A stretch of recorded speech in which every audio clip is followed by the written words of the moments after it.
Já fazem 2 anos que eu estou full time vendendo serviços de IA e entregando ele para empresas, seja consultoria ou seja a própria implementação. E ao longo desse tempo eu notei 3 coisas que são fundamentais para integrar um projeto em uma empresa e que não são necessariamente técnicos, e é exatamente o que eu vou falar nesse vídeo. Eu vou mostrar como eu faço, por que esses passos são importantes e você pode aproveitar essa minha experiência e implementar nos seus próprios projetos.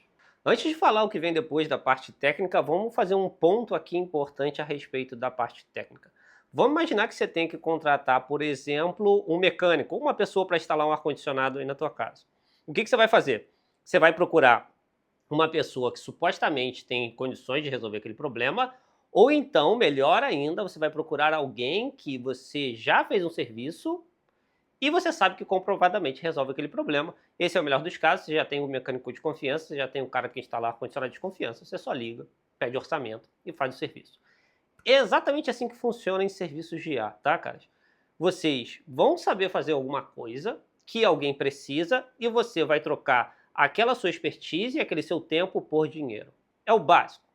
Só que por algum motivo, muitas pessoas pensam que a parte técnica não é importante, mas isso não faz nenhum sentido, né? Por exemplo, se existe um mecânico A e um mecânico B, e o mecânico A é muito bom, existe a chance dele, ao longo do tempo, fazer muito mais dinheiro do que o mecânico B. Porque o mecânico B vai ter que viver de jeitinho, jeitinho. E em serviços de A, isso vai matar seu negócio, tá? Então, se você não é bom tecnicamente, você deveria ser. Se você não é um cara técnico naturalmente, você deveria se tornar um. Não existe mais desculpa. Ah, eu não sou uma pessoa técnica, etc. Se você está no negócio técnico, você se torna obrigatoriamente alguém técnico. Hoje em dia, aprender código é diferente de antigamente. Não existe mais desculpa. Você pode instalar o Cloud Code, o Codex, começar a sua caminhada e aprender ao longo do processo. Então, isso é fato. Não tem o que você fazer. Se você não souber a parte técnica, neste meio de serviço, você vai ficar como a maioria da internet, especulando sobre one person business, sobre negócio de serviços de IA e nunca de fato fazer nada, só falar. Falar, até papagaio fala. Fazer é para quem se torna especialista e profissional. Dito isso, vamos aos casos. Então vamos lá, agora que você já está pronto para entregar o que você promete, o primeiro passo é conduzir o cliente ao longo da descoberta do problema. E o que eu quero dizer com isso?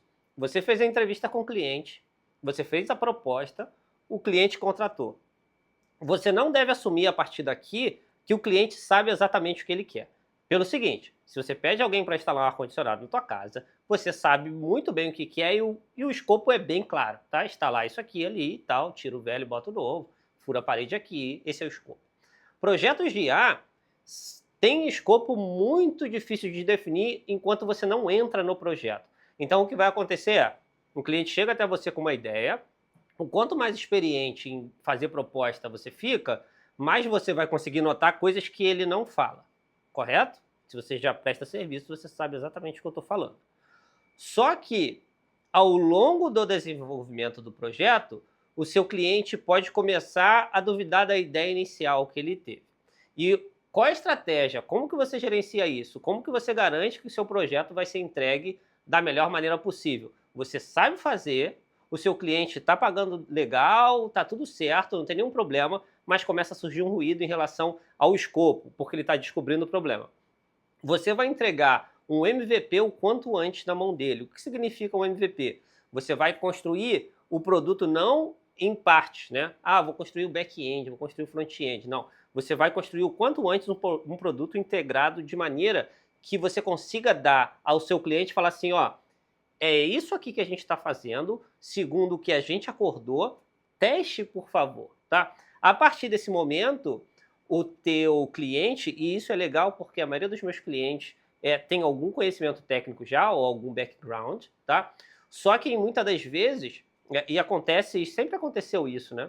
É, existem clientes ou stakeholders no meio do caminho que não são necessariamente técnicos e não necessariamente participaram da proposta, tá?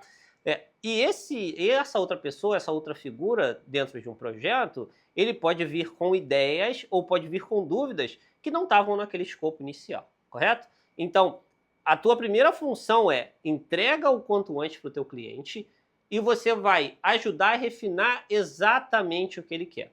Sem isso, o que vai acontecer é, o teu cliente vai começar empolgado com o projeto e vai terminar insatisfeito. Se o teu cliente terminar insatisfeito, o que vai acontecer é que ele não vai te chamar de novo e você vai ter problema de recorrência. Mais uma vez, negócio de serviços de IA é um negócio de recorrência e não de venda única. Então, para você garantir que o projeto ande e que todo mundo fique satisfeito, você precisa gerenciar a expectativa e ajudar ele a refinar o problema ao longo do projeto, e é por isso que projetos de IA são tão diferentes de projetos de software normal, né? Projeto de software normal, muitas das vezes você consegue especificar muito bem antes, e projetos de IA vão se desenvolvendo ao longo do projeto, e isso requer habilidade de gerenciamento que você precisa desenvolver. Agora que você já entendeu que o MVP não encerra a descoberta sobre o produto, ele na verdade começa uma discussão sobre o produto em si, as pessoas começam a usar. O segundo, né, a segunda parte, né, importante, é sobre o hype, né? Então, se você notar, né, se você está aqui na internet, provavelmente tem muitas coisas que você vê aí que falam de IA, correto? Só que a IA, na massa, ela não é falada por quem constrói, né? Majoritariamente, ou é entretenimento, né?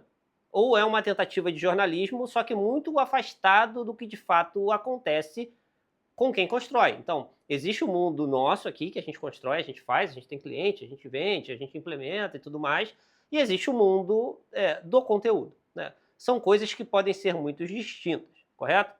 Só que como a maioria do conteúdo é entretenimento, né, o teu cliente pode estar vendo entretenimento. Então, todo mundo, por exemplo, viu o caso do Mega Brain. Então, pode ser que seu cliente veja aquilo ou veja alguma coisa que não tem nada a ver com a realidade de produto, né, de implementação, e leve esse hype para dentro do teu produto no meio do projeto, correto?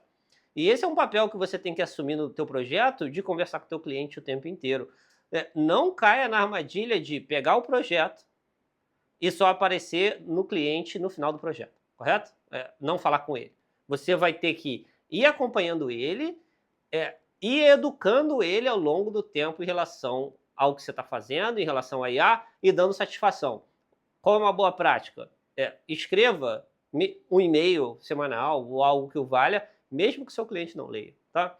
Coloque tudo lá e faça questão de entender como ele está, entender como o teu cliente está em relação à expectativa o tempo inteiro, se ele não está desviando do caminho, e se ele propor uma coisa que não está dentro do escopo, o teu papel senta com o cliente e você vai explicar. Olha só, isso é importante para o objetivo que a gente definiu aqui. Isso é importante para a gente encerrar o projeto pelo seguinte, a tendência, como eu falei do MVP, é que ele possa mudar a percepção. Ali, nesse momento, abre o precedente de mudar demais o escopo. E, nesse momento, entre esse passo 1 e o 2, você tem que firmar com o seu cliente que a gente firmou essa data de entrega e o que você quer, de repente, não é tão importante para esse objetivo que a gente tem aqui. A gente pode estender o projeto e fazer isso em um outro momento, ou então a gente muda o escopo e integra isso, mas isso vai ter um custo. Então, o teu papel é ser absolutamente claro. Você não vai falar necessariamente que o teu cliente está certo ou errado, você vai apresentar as alternativas, vai apresentar a sua posição e porquê daquilo, e vai ajudar seu cliente a raciocinar. Não adianta querer brigar com o cliente, mas ele não entende, ele não sabe. Exatamente, ele não entende, ele não sabe, exatamente por isso que ele te contratou. Você, acima de tudo, não está só implementando tecnicamente, então é por isso que depois do software, você está também ajudando o seu cliente a crescer em conhecimento. Então, controlar o hype é um fator determinístico para que sua solução de IA seja entregue com o cliente, o teu cliente fique satisfeito e você venda mais. É assim que vende serviço de IA e é assim que faz dinheiro. O terceiro fator é preparar a empresa para a mudança. Pensa só comigo. O que é um serviço de IA? Todo serviço de IA é uma mudança em execução de processos, em execução de workflows, mesmo que seja o chat. Se você bota um chat lá que pode consultar documentos, né, o famoso REG, você está mudando o jeito que as pessoas fazem o trabalho. Essa mudança de trabalho tem uma cadeia de acontecimentos, né, um efeito borboleta que vai acontecer. Aquilo vai mudar processos, tá? E lá na ponta aquilo muda a cultura, tá? Então, você tem que entender de uma vez por todas que você que presta serviço de IA é um fator de mudança cultural dentro de empresas, correto? Você vê que nada disso tem a ver com a solução técnica maravilhosa que a gente criou lá em cima, né? Que a gente falou antes de entrar nesses pontos. Elas são consequências da sua excelência técnica. Muito bem. Você está aplicando o projeto, você pode estar no início, você pode estar no meio. E aí uma coisa que você pode notar com frequência alta. Pode ser que tenha alguém dentro do projeto que não esteja feliz com o projeto. E aí entram fatores humanos. A pessoa pode estar simplesmente se sentindo insegura. Ela pode estar se sentindo desprestigiada. Ela pode acreditar que não precisava te contratar porque ela poderia fazer aquilo internamente. Então, todo esse tipo de trabalho é necessário você entender o progresso do seu trabalho e a dinâmica social dentro do projeto que você está trabalhando. Porque, meus amigos, se tiver uma corrente política muito grande contra o seu projeto, por mais tecnicamente que ele seja perfeito, pode ser que você não tenha sucesso em entregá-lo, porque o stakeholder que você deveria estar muito próximo não está, ou tem gente no meio do projeto gerando ruído demais. Isso é a realidade de projetos, seja de IA ou não, mas IA isso é muito forte, principalmente por mudança cultural. IA, por incrível que pareça, é algo que mexe muito com as emoções das pessoas, né? Tanto é que, como mais uma vez, você vê que o conteúdo de ai meu Deus, isso muda tudo, né? Sempre assim assustado, espantado, mexe com as pessoas, gera clique, e é exatamente como as pessoas podem se comportar dentro de um projeto. Você tem que ser o adulto na sala, você entende como as pessoas se comportam, você entende um pouco de gerenciamento de pessoas, comportamento geral, e você antecipa, correto? Nem que você tenha que ter conversas duras com o stakeholder em algum momento. Mas você precisa proteger seu projeto, porque protegendo seu projeto, você está protegendo o seu cliente, quem te contratou, e você está protegendo também o seu negócio e o seu sucesso. No fundo, o que importa é você foi contratado para entregar um projeto e esse é um risco grande que você corre com ruídos internos dentro de uma equipe e você precisa saber gerenciar isso de maneira elegante. Lembre-se, e por exemplo, eu que estou aqui na internet, né, o que pode acontecer muito não, ele é um guru, ele é mais um desses caras de internet que, enfim, prometem muitas coisas aí sem sentido nenhum, e a pessoa já cria implicância quando eu entro no projeto só por conta disso, ela não me ouviu falar nada, né? No seu caso pode ser outra coisa, pode ser só assim, pensa só, existe um escritório com 5, 6 pessoas, você entra lá para trabalhar com eles do nada, para resolver um problema que supostamente ia melhorar a qualidade de trabalho deles. As pessoas podem não te olhar muito bem, tá? Não pode existir uma simpatia. É seu trabalho conseguir contornar isso e fazer com que o projeto ande. Eu não estou falando que você precisa ser bajulador, etc, etc, não. Mas você precisa comunicar claramente, ser profissional e trazer seu stakeholder junto com você o tempo inteiro. Como você viu, capacidade técnica e de venda não sustenta serviços em IA.